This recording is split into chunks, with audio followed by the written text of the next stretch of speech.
Okay, today we're supposed to be married people, they're not married people. Anyhow, these human beings are going to be here today. Whether it's married or unmarried, all of us are human beings. Marriage and family is the oldest institution. It was there before government, it was there before church. When God started the human race, He started with a family. Jesus in heaven is part of a family. So what started in a family will end in a family. So it's important that we understand how we do family right. So what we want to do today is look a little bit into the areas of parenting. Some of the researches we have been doing on parenting, we discovered that parenting is more of who you are. It's who you are that you transmit into your children. All right? Okay. So we're a young church. Many of us just began having children, and some of us, our children are about to become teenagers. They're about to come into adolescence. So it's important that we discuss how do we do this transition when these children are going from a child to an adult and maybe an adolescence. What are one or two or three things that we should learn? The first thing I want to give you is that when children are moving from teenager, from a child to an adult, to adolescence, you say they are coming into a teenage age. Now, there are some kind of separation, individuation that happens to them. And it happens twice. When a child is going from an infant to now become a child, you know, at a time you have a child, is an infant, then from there it progresses, it makes a progress. At that particular point in time, he's going to make a separation. The second time he's going to make a separation is when he's changing role. When the child is now going from a child to adolescence. And when that thing is happening, those of us who are parents must also change our roles from managers to consultants. Because when they are small, when they are infants, we are doing a lot of management. But the moment they begin growing, your own role needs to change. And one thing you must bear in mind is you start with the end in mind. Like you heard that, begin with the end in mind. Habits of highly effective people. When you close your eyes, you must ask yourself this question. What kind of adult will I want this child that is 9 today, this child that is 5 today? What kind of adult will I want this child to be? Forget the child's behavior. In your mind, have a vision of the kind of adult that you want this child to be. Now, raising children is not easy. Raising healthy children is not easy. I remember when we were not married, we see children misbehaving. We tell ourselves, when I become a mother, what I will do. Do you understand? Do you understand that? When I become a mother, what I will just do. I will do it like this, I will do it like that, I will do it like that. You have all of that on your lips. But when you eventually become a mother, you discover that as they take, they call papa. No, we say they call mama. The whole dynamics is so different. It's like when you're normal, you say, when I marry, I will do like this, I will do like that, I will do like that. It's as easy as in a dream, you can become anything. That is, you can sleep at night and become the pastor of the largest church in the world. It's possible. You didn't print any handbill. You didn't buy any speaker. You didn't go for any evangelism. You just sleep. It's the same way. So raising healthy children is not easy. So if you know anybody that have children, if it's easy for us to stop criticizing and begin praying for them, because one day you are going to be a mother. Even if you decide that you are now a reverend father or a reverend sister, you also have your church members to parent. So what are the 2 or 3 things that you must take home? Number 1, you must have 3 non-negotiable rules to parent these children when your roles have changed. You must have 3 non-negotiable rules. I didn't say 4, I didn't say 5, I didn't say 6. 3, so that you will remember, the child will remember. Number 2, you must have a list of what you feel a healthy adult should look like. The character traits of a healthy adult, that when I see this, I will recognize it. And number 3, you must have 2 tools in your hands that you're going to use to do this transition. Those are the things we're going, as time will permit us, those are the 3 things we're going to discuss. What are the character traits? What are the traits of a healthy adult? Number 1. Number 2, what are the 3 rules I'm going to hold as a consultant to move on this journey? Then number 3, what are the 2 tools I'm going to hold in my hands to make this journey? So which one should we start with? Which of these should we start with? Everybody will say healthy adults. When I was thinking about this, something was coming to my mind. You see the way your children will offend you sometimes, you really go mad. Sometimes you do the same to God. The difference is that he doesn't go mad. He extends grace to you. So we must learn how to extend grace to our children. Foolishness abounds in the heart of a child. The rod of correction removes it. Now, the rod of correction is not the rod of rage. In dealing with you, God will always extend grace and mercy to you. So how do we extend grace? How do we parent our children and then extend grace and mercy to them? So let's take, you're going to do some listing if I have. Number 1, any person who is a healthy adult. My daughter said I should talk about love. I said, no, I've been talking about love today. I want to talk about something different. If you want to have a healthy adult, you want to know if the adult you have is healthy, there must be a clear sense of what is right and wrong.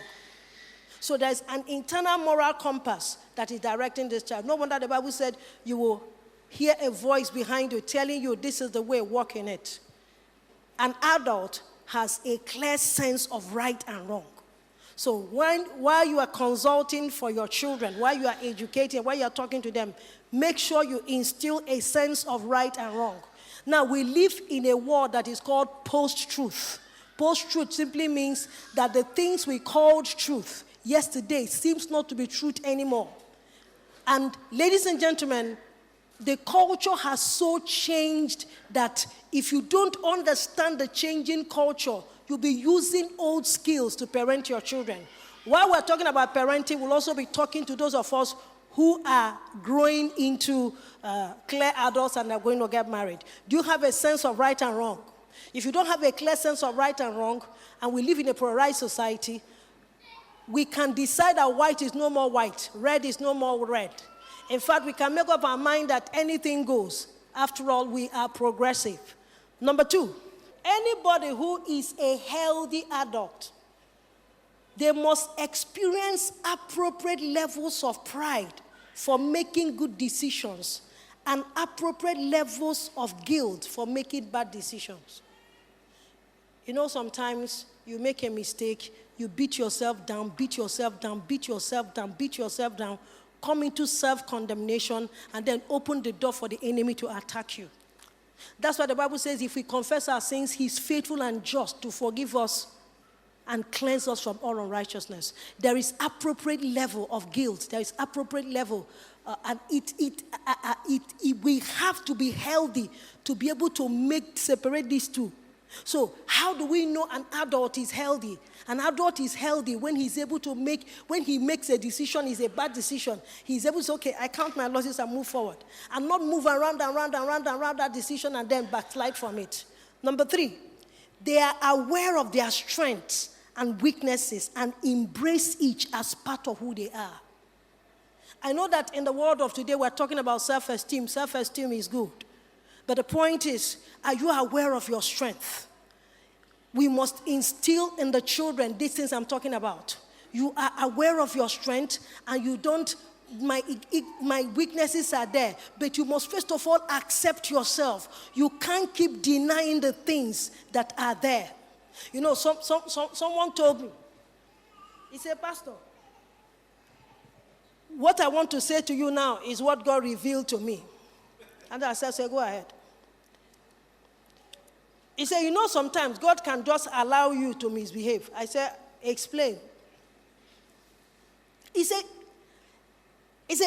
God understands our weaknesses. That at times when a young lady crosses your path and you have stretched and said, the Lord will now allow you liberty and forgive you in the process. The way my pastor spoke in tongues. We must be aware of our strengths, at the same time aware of our weaknesses. The reason why you must be aware of your weaknesses is this, so that you will know when to run. You know when this is not my area of strength. I've said this severally in this church, that in our fellowship, we used to hug like we hug in this church. At the end of every service, we hug ourselves. At the end of every service, we hug ourselves. So one day, Brother Franklin, not your husband, that's in our fellowship, came to me and said, Sister Katarina, must we hug like this in this church? I said, yes, we must hug. The Bible says, greet one another with a holy kiss.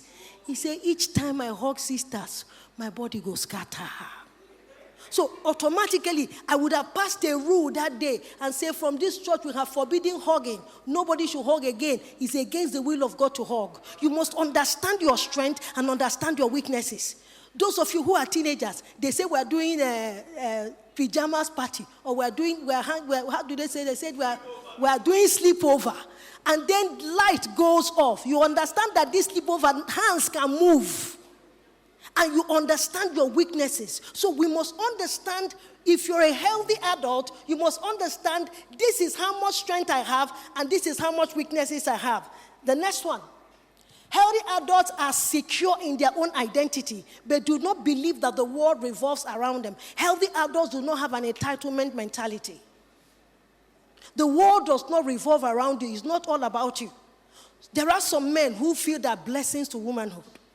So anywhere, anything they do, they feel is a privilege. It should be a privilege to you that someone like me, I'm even dating you. There are 4 other girls I'm dating at the same time. Okay, we're going back to this place. What we're saying is that your children must recognize their identity. And then you must also help them to understand that the world does not revolve around them. I understand that you are the only son. The world does not revolve around you.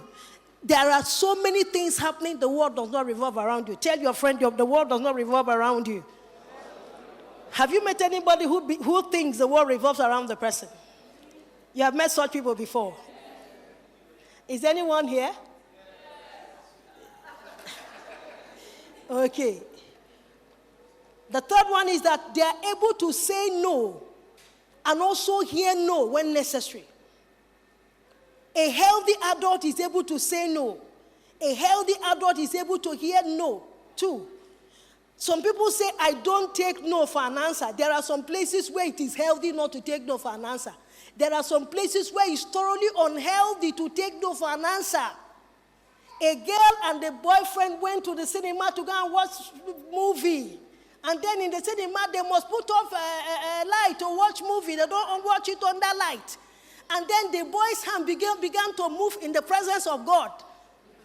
And the girl says, I'm saying, oh no. This thing ended in pregnancy. And the girl was not ready. And the parents rejected her. We must know, if you're healthy, you must know how to say no. There are many of us who can't say no at all. No is very difficult. What the person is asking you to do, you can't do. But if you say no, the person will get angry. If you say no, the person will not be your friend again. As if the person stopped being your friend, you will die. Not only will you know how to say no, you will also be comfortable to hear when someone says no. There's nothing wrong with anybody telling you no. You are not God. Even if you are God, we are telling God no every day. He hasn't killed us. Are we together? A healthy adult must understand that responsibility is important. If we have to use motivation all the time to get you to do what you need to do, what about the day I'm not motivated? You must understand that as a healthy adult, responsibility, responding to your ability, the things that is your responsibility to do, if we have to continuously do motivation, motivate you. So which means the moment the motivation goes, you revert back to where you used to be. A healthy adult must respond to responsibility. The next one. A healthy adult will treat others with dignity. A healthy adult will treat others with dignity and respect. Even if those people don't have anything to give you or can't do anything for you. A healthy adult. So, when I throw this to you, the first question you ask yourself is, am I healthy? Do I only respect people because there's something they can do for me? Do I only honor people because there is something I stand to gain? If you do that, you are not healthy. The next one. A healthy adult can handle disappointment and adversity without being paralyzed. Life happens. If you're healthy, sometimes disappointments will come. Sometimes the things you didn't plan will just show up. When those things come, a healthy adult should be able to handle them without committing suicide. Before we used to